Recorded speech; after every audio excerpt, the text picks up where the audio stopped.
करायचं स्मरण. जय जय रघुवीर समर्थ. श्री समर्थ कृपेने एक सुंदर असा बोध, एक सुंदर असं श्रवण आपल्याला प्राप्त झालेलं आहे. या श्रवणाच्या माध्यमातून उत्तमाचं सामर्थ्यसुद्धा समर्थांनी प्राप्त करून दिलेलं आहे. बघा प्रत्यक्षपणे भाग कसा दिलेला आहे, नक्कीच श्रवण करूया. समर्थ म्हणाले, पाहायला गेलो जशास तसं उत्तर द्यायला हवं. या दुनियेमध्ये साधं भोळं राहून उपयोगाचं नाही आहे. कारण वास्तविक पाहता जीवनात लोक जिवंत व्यक्तीला खाली खेचण्यासाठी आणि मृत व्यक्तीला उचलण्यासाठी कमालीची एकता दाखवत असतात. म्हणजेच काय, जीवनात लोक अनेक प्रकारची येतात. आपण जर उत्तमाचं कार्य करत असू ना, त्या कार्याला बघा पुढे न जाण्यासाठी आणि आपल्या या देहाला पुढे न जाण्यासाठी कुठेतरी अडवणूक करत असतात. कारण ही व्यक्ती आपल्या पुढे जाता कामा नये, परंतु मृत व्यक्तीला उचलण्यासाठी कमालीची एकता दाखवतात. जेव्हा ती व्यक्ती निघून जाते ना, तेव्हा प्रत्यक्षपणे त्या व्यक्तीला उचलण्यासाठी कमालीची एकता का दाखवतात? कारण त्याला सुद्धा एक कारण आहे. ज्याप्रमाणे सूर्य उगवतं आणि सूर्य मावळतो, त्याचप्रमाणे उगवत्या सूर्याचं आणि पळणाऱ्या घोड्याचं चित्र हे भिंतीवर लावून प्रगती होत नाही. त्यासाठी प्रगतीसाठी सूर्योदयाच्या आधी उठून बघा त्या घोड्याच्या वेगानं कष्टाची दौड करावी, बरोबर की नाही? तरच आपल्याला त्या कष्टामध्ये यश मिळेल. परंतु आपण फक्त भिंतीवर चित्र ठेवत असतो आणि त्या चित्रांकडे पाहत असतो आणि विचार करत बसत असतो. विचार करणं सोडा, कारण ही दुनिया आपल्याला पुढे नेणारी नाही आहे. स्वतःमध्ये बदल घडवणं ही काळाची गरज आहे. कारण लोकांना दोष देण्यापेक्षा आपण स्वतःमध्ये बदल केला पाहिजे. म्हणून या दुनियेमध्ये, या जीवनामध्ये आपण साधं भोळं राहून उपयोगाचं नाही आहे. जशास तसं उत्तर आपल्याला देता आली पाहिजे. म्हणजेच काय, हे सुद्धा समर्थांनी आपल्याला भाग दाखवलेला आहे. आपण विचार करतो, आपण दुनियेला, जगाला बदलायला जात असतो की दुनियेने असं केलं पाहिजे, जगाने असं बदललं पाहिजे. परंतु रेल्वे गाडी असते बघा, तिचा प्रवास ती जेव्हा जाते, जी रेल्वे लाईन दिलेली आहे त्याच ट्रॅकवरून चालत असते. ज्या मार्गावरून जायचं आहे, जिथे प्रवास करायचा आहे, त्याच मार्गावरून ती प्रवास करत असते. गरजेनुसार, वेळेनुसार जर तिचा टाईम बदलला तर बघा,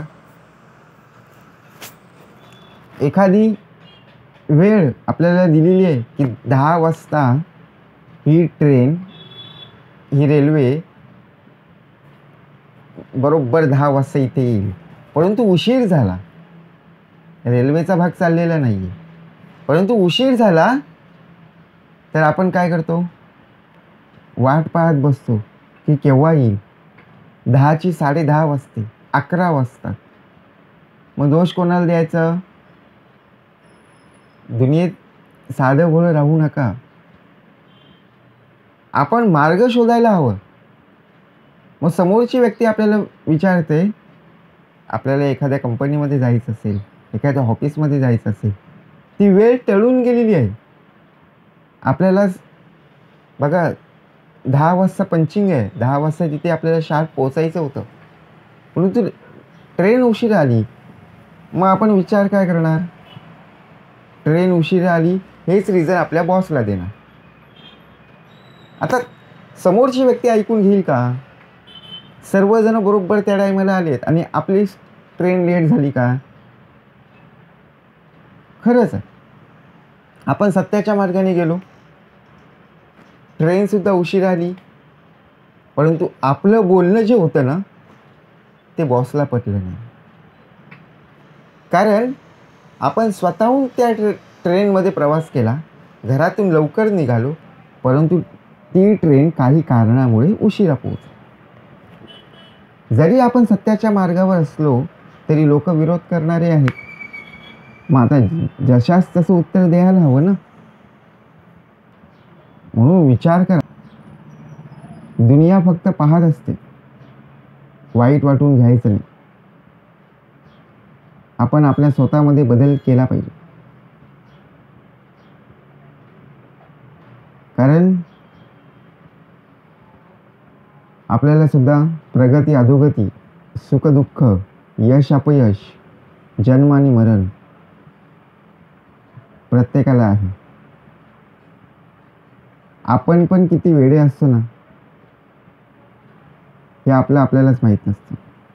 कारण कोणी आपल्याला महत्त्व देत नसताना तरीसुद्धा आपण त्यांच्या मागे मागे धावत असतो, पण त्या व्यक्तीला त्याची किंमत नसते.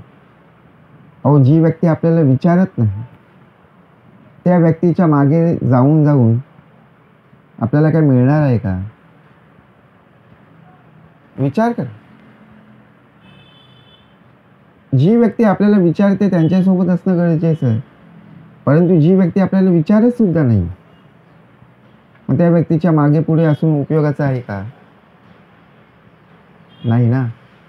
म्हणून आपली किंमत कुठे आहे हे कळलं पाहिजे. हे लक्षात असणं गरजेचं आहे.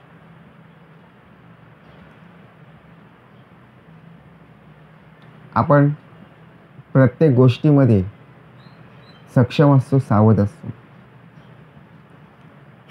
एखाद्या पानावर काहीतरी लिहायचं आहे, एखादी कविता असेल, एखादा मजकूर असेल, एखादा उतारा असेल, तो लिहित असताना जर त्यामध्ये काही मिस्टेक झाली, चूक झाली, तर ते आपण चूक असलेलं पान फाडून टाकतो.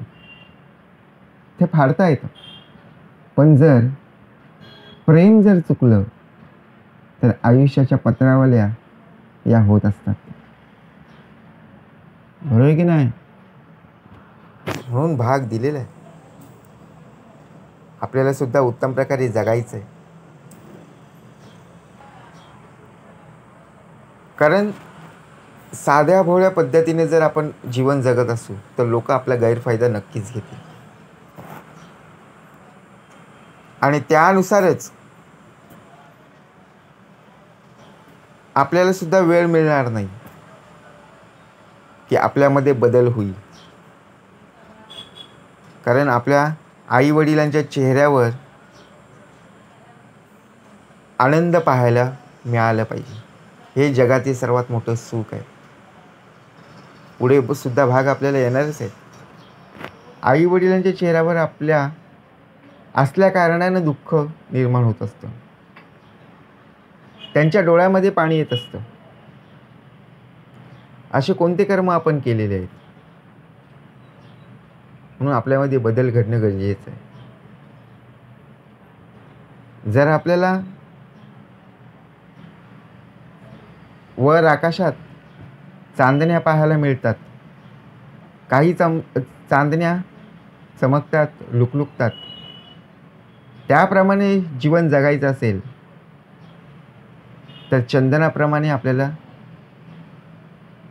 बघा, चंदनाचं लाकूड असतं बघा, तशी झिजण्याची तयारी ठेवली पाहिजे. तरच आपल्या आयुष्यामध्ये सुगंध येईल ना. परंतु आपण विचार करतो की जगातलं सर्वात कठीण काम फक्त माझ्यासाठीच आहे. मी सर्वात जास्त मेहनत करतो, मी सर्वात जास्त कष्ट करत आहे, तरीसुद्धा मला कर्माप्रमाणे फळ मिळत नाही. असं आपल्या मनात येतं. आपण कोणाचा बड्डे असेल, एक फूल देऊन किंवा कोणाचा कार्यक्रम असेल तेव्हा आपण बघा फुलांचा बुके घेऊन, पुष्पगुच्छ देऊन त्यांना मान सन्मान दिला जातो. परंतु त्या व्यक्तीला आयुष्यभर जपणं आणि त्या फुलांसारखं जपणं हे गरजेचं आहे. तरच त्या फुलांमध्ये खरं प्रेम उरतं. एक फूल देऊन किंवा फुलांचा गुच्छ देऊन स्तुती करण्यापेक्षा जो फुलांमध्ये रंग आहे, जो फुलांमध्ये बघा प्रत्यक्ष सुगंध आहे, त्याप्रमाणे त्यांच्यासोबत असणं गरजेचं आहे. तरच त्याला प्रेम म्हणतात ना. म्हणून विचार करा. समोरच्याला तुमची किंमत नसेल तर तुमच्या काळजी करणाऱ्या तुमच्या अश्रूंना, तुमच्या भावनांना, तुमच्या जीव लावणाऱ्या व्यक्तीला कशाचाही अर्थ नसतो. कारण समोरची व्यक्ती, समोरची मनुष्य आपल्याला किंमत देत नाही. चालेल ना, आपल्याला किंमत देत नाही, काही हरकत नाही. आपल्याशी बोलत नाही, काही वाद नाही आहे. परंतु आपण आपले उत्तम प्रकारे जे कार्य करत आहोत ते कधी थांबवायचं नाही. आपल्यामध्ये सतत सातत्यपणा हवा आणि सर्वात महत्त्वाचं म्हणजे आपला जो विश्वास आहे, आत्मविश्वास आहे, तो कधीही ढासळता कामा नये. बघा, जो पाण्यामध्ये दगड असतो बघा, जो कधी हलत नाही, त्या दगडावर शेवाळ जमा होते ना, बरोबर की नाही? पाण्यामध्ये शेवाळ असते बघा, ती जमा होते. कारण का? तो दगड कधी हलत नाही. तसंच आहे, जो आपण लोखंड कधी वापरत नाही, त्याच्यावर गंज चढतो. मग त्याचप्रमाणे सतत कष्ट करणाऱ्या व्यक्तींना कधीच अपयश येत नाही. बरोबर की नाही? म्हणून कष्ट करण्याची तयारी आपल्यामध्ये असते. जर कष्ट न करता आयुष्य जगत राहिलो तर लोक पुढे निघून जातील. कारण संसाराचा खेळ हा जर जिंकायचा असेल तर जोडीदार जिथं कमी पडेल तिथं आपण उभं राहायचं, एवढं मात्र निश्चित. तिथे पाहायचं नाहीये. कारण आपल्या समोरची व्यक्ती आपल्यावर हसत आहे. आपल्या हातून चांगलं पाहणाऱ्यांना त्यांचा जो कमीपणा वाटतो ते आपल्यावर हसत असतात. परंतु प्रमाणे भाग कसा दिलेला आहे, अशी माणसं कोणी काही चांगलं केलं की ती फक्त जळतच राहत असतात. म्हणून जळणारी मळतच असतात. आपण स्वतःहून बदल केला पाहिजे. ते आपल्यावर का जळत आहेत याचा विचार, याचं उत्तम उदाहरण म्हणजे आपले चांगले कर्म. म्हणून चांगले कर्म करा, त्या कर्माचं उत्तम प्रकारे फळ मिळाल्याशिवाय राहणार नाही. जय जय रघुवीर समर्थ.